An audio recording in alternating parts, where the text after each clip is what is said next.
Hello, Gardner. This is Rakai Steve New from the Ville, and welcome back to Krimson Kommentary. Now, this is my own little special section that I'm calling Krimson Corner, where I tell you little stories from my past and just things that have come up. And this first series has been about Halloween. I love Halloween. It's a time where your inner child gets to come out. You get to dress up again. Now I know you probably too old to be going out and, trying to trick or treat, get some candy. I got my kids, they're getting candy, but they're almost grown out of that as well. But the thing I love about Halloween, which most people who know me know this, I hate horror movies, can't stand them. But I love haunted houses, completely fascinated with them. When I was teaching, I used to do a unit every October about the business of haunted houses, the business of scaring people. So much like the, Monsters, Inc. movie, the business of scaring people's big business. Just imagine, a haunted house only runs for 2 months a year, from pretty much September 1st to October 31st. But it's open, it stays open as a business all year round, while they work the other 10 months to get ready for the 2 months that they're open the following year. Completely fascinating. Anyway, I was counting down my 4 best or worst interactions ever at a haunted house, however you look at it. So I gave you the best or worst ones, and I started at number 4. Then I gave you number 3, but I'm doing something different today. I'm giving you number 1. So you're like, why aren't you doing number 2 and then number 1? Because number 2 actually doesn't make any sense unless I give you number 1 first. So number 2 is almost kind of like an add-on to number 1. You'll see. So many moons ago, when I was a young man, my early 20s, my girlfriend, she wanted to go to a haunted house. So I hadn't really been to a haunted house in quite a while, but I indulged. Like, okay, cool. So we decided to go to this thing called Nightmare Run. Now in Louisville, Kentucky, they do this thing called Nightmare Run, which starts out as a scavenger hunt. So they had different positions all over town where you go in your car and they write down your mileage, they write down the time, and then they give cash prizes every night for the fastest time and the shortest amount of miles to figure out the scavenger hunt. So when you get to the last destination of the scavenger hunt, they give you another sheet with directions to the haunted house. So now you go to the haunted house. And it just so happened that this particular year we went, the haunted house was in a place called Otter Creek, which is near Fort Knox, Kentucky. So after, I thought we did pretty good on the Nightmare Run, but when we got to Otter Creek, it was a normal haunted house situation.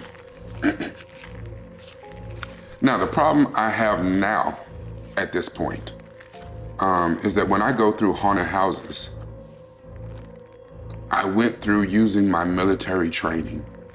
So I went through a haunted house like I'm clearing it, like you see in police procedurals on TV, or like the military would clear it in an urban setting.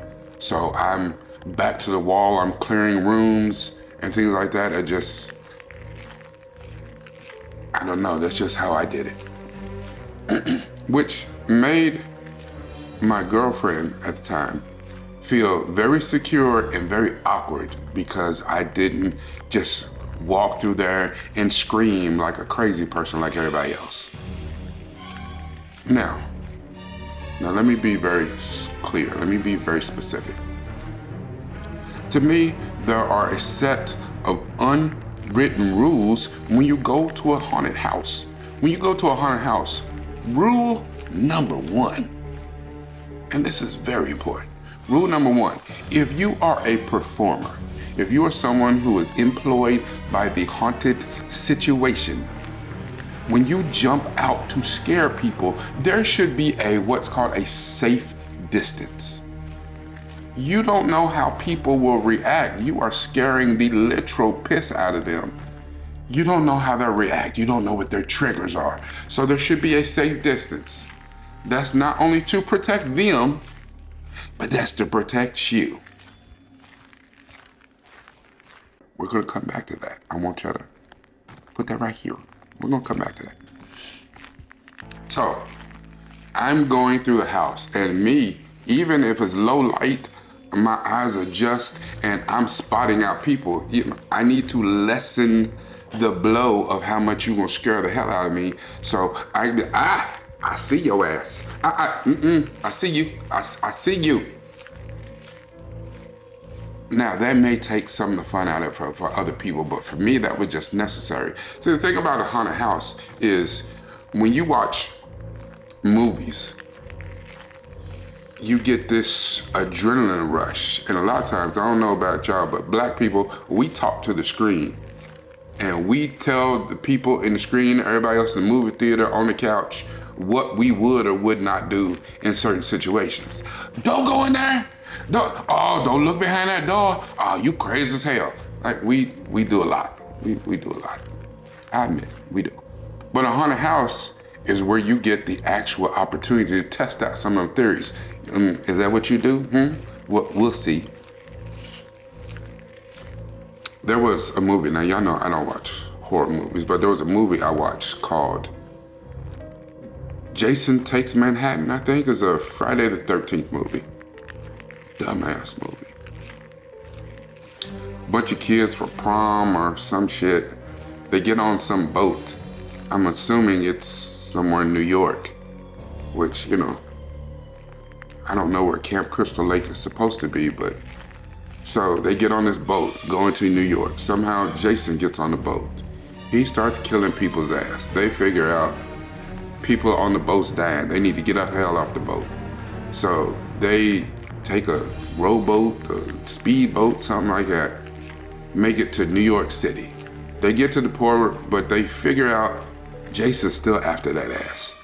So they running and they get to the top of this building. They go to the top of this building, it's high-rise projects, and they're trying to get across to another building, but there's nowhere left to go. And they turn around and say, no, we gotta go back. And they look, and of course, at the stairwell, there's Jason. He done walked him down. There's this one black dude. He's, athlete. He's a boxer, I think, And he says, you know what? The hell with this. I'm tired of running. And he, he knuckles up with Jason. And he goes over and he is giving Jason the business. Like he whooping Jason's ass. Like for real, like his knuckles are bloody. He is just beating on Jason, but he's putting so much into it. He walks Jason back all the way across the building. He gets to the very edge where, a couple more punches and he'll knock Jason off the building. But he got nothing left. He's,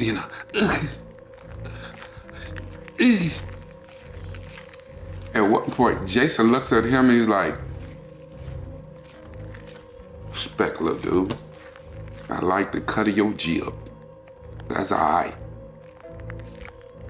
My turn. Man, Jason grabs dude and dude's head comes off his body and off in the alley somewhere.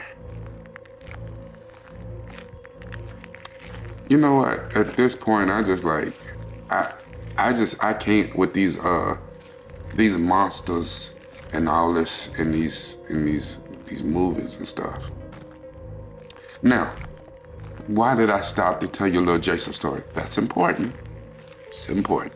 Back to Otter Creek, to the haunted house. We're in the haunted house.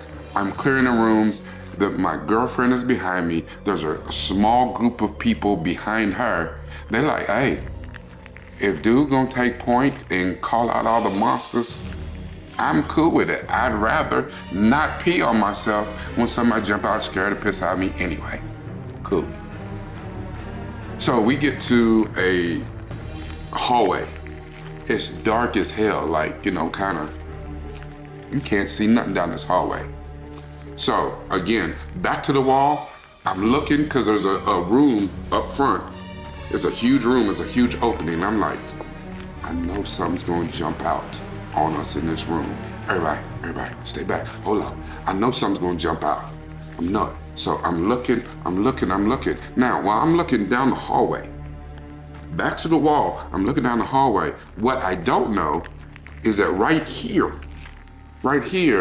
there's a false wall in the hallway. And a monster jumps out of the false wall, gets everybody else in the group, and they get the screaming and shit. And he jumps out, he gets me. At this point, for real, I'm pissed. Now, I'm really upset because I can't believe I got. He got me. I didn't even see the false wall, didn't know it. My spidey senses wasn't tingling. Damn it. I'm turning around, I'm looking at the little monster. I forget what he had on. He got a little, it's dark in there. He done got me. I'm turning around looking at him. Everybody's kind of laughing at me because they can see that I'm visually upset. But then the smiles and grins on everybody's face cease. And they got this look on their face like, oh shit. And I know, because I now have my back to the open room. And I was backing up, looking at little dude who jumped out the damn wall. And I just got this look like, for real, y'all? Y'all let another monster, there's a monster behind me, ain't it? And everybody just like, oh, shit. So you know how you try to look over your shoulder to see? So I just barely, I glanced over my shoulder. Here's what my eyes see. Jason, remember we had to talk about Jason? I am 5'10". I see a 6 foot something Jason towering over me. Flannel, hockey mask, butcher knife, raised above the head, about to just stab me all up in me. I said, ow, hell no. For a second, I forgot where I was. And my natural instincts kicked in. I forgot what I was. And before you know it, I done wheeled around lightning fast and gave Jason a 2-piece and a biscuit.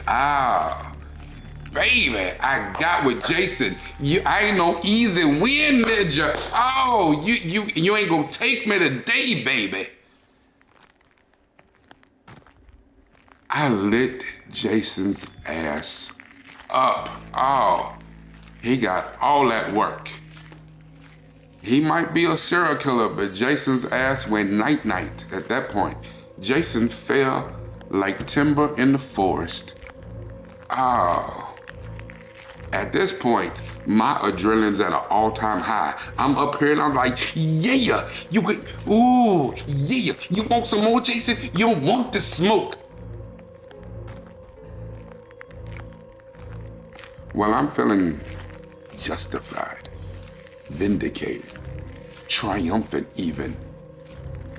The rest of the group is horrified.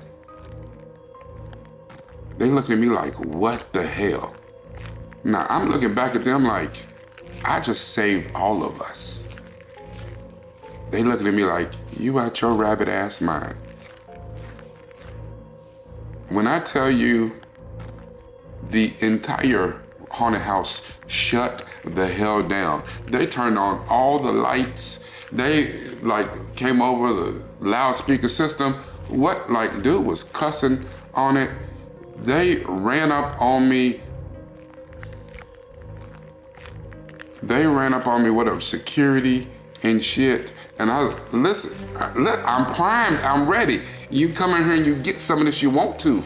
I got more chicken to hand out, baby. 2 pieces, 3 pieces, biscuits. You want the honey? They took me to a back office. They called the police on me. So the performer, who was Jason, I felt so good. I was on a high. And then they took Jason's mask off. Jason was a female who happened to play volleyball for one of the local colleges. I didn't know. All I saw was Jason standing. I'm 5'10". Whoever this girl is, I don't know, she from Serbia or whatever. Her 6 foot something ass, 6'5", 6'6". She was standing over me with the butcher knife. In that moment, I didn't know it was fake. All I knew was I wasn't about to die today. I got shit to do tomorrow.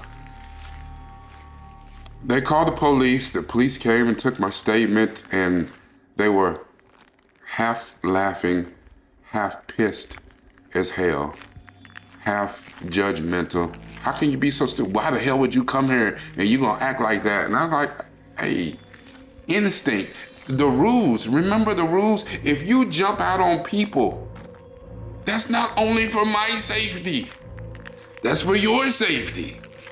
If you're gonna jump out on me as Jason and scare me with the butcher knife, you jump your ass out over there. Don't jump up on me, breathing on the back of my neck and I can hear you. Boy, you about to get all this work. So yeah, they kicked me out and they took my picture and said that I had a 10-year ban from all haunted houses in the state of Kentucky. And they was gonna put my picture up at every haunted house to make sure I didn't get into any more since I didn't know how to act. But they decided not to press charges and they let me go. I still say it ain't my fault. I mean, a little bit, but it ain't my fault. They didn't follow the rules. Anyway, that was the #1 worst or best, however you look at it, interaction I ever had at a haunted house, which got me a 10-year ban.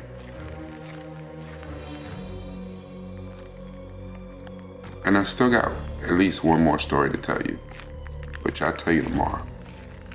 This is Kai Steve, Newfoundlandville. Thank you for enjoying the story with me at Krimson Kommentary. This is my own little section called Krimson Corner where I tell some stories, and I got 1 million of them. And make sure that you like this video. Share this video. It doesn't have to just be a Halloween video. You can share it any time of the year.